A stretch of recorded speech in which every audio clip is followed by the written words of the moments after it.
When Newcastle was settled in 1797, there was no source of easily accessible local fresh water. All the fresh drinking water was either from cisterns, capturing rainwater, or from wells that had to be excavated by hand. By the mid-19th century, Newcastle was growing into quite a shipping and industrial hub. In the 1860s, the Newcastle Borough Council decided that something needed to be done to supply fresh water to the people of Newcastle and the surrounding area. By 1879, they'd settled on a couple of ideas, and an engineer named William Clark was appointed to develop a specific scheme.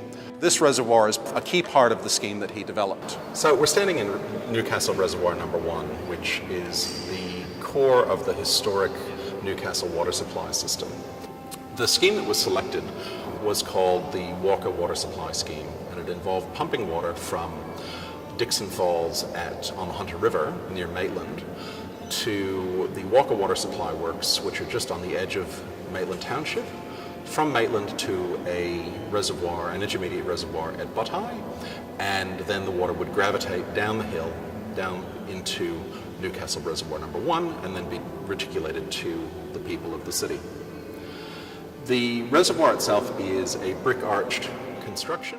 One of the things that's unusual about this reservoir, and was something that was designed by the engineer William Clark, was they use what are called tied arches. So there are tie rods between each of the arches, which allowed the reservoir to be constructed more quickly and more efficiently.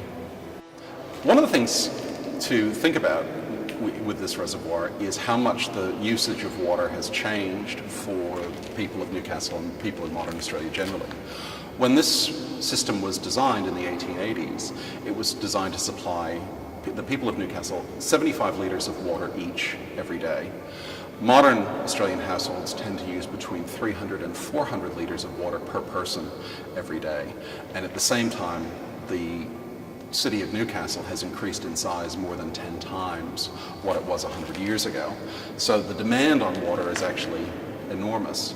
It would have had an amazing transformative effect in people's lives, though, to go from using only cisterns and rainwater tanks and captured water to actually having water into their house. This is one of the things that we in the 21st century take for granted, but it would have been a very massive change to people's daily lives. So from the early 20th century, water was still an issue for the people of Newcastle. And by the 1910s, the city was already running out of water again, despite having invested quite a lot of time and energy and money into the development of the Walker Water Supply Scheme. So a new scheme was developed called the Chichester Scheme, which brought water from Chichester Dam, which was constructed near Dungog between 1918 and 1922, and pumped the water via a pumping station at Tyrrell through to Newcastle Reservoir number 2, which was built just on the other side of us here.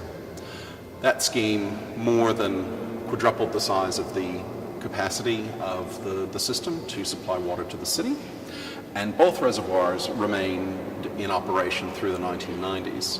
Newcastle Reservoir number 1 has been decommissioned, and Newcastle Reservoir number 2 continues to operate and supply water to the City of Newcastle.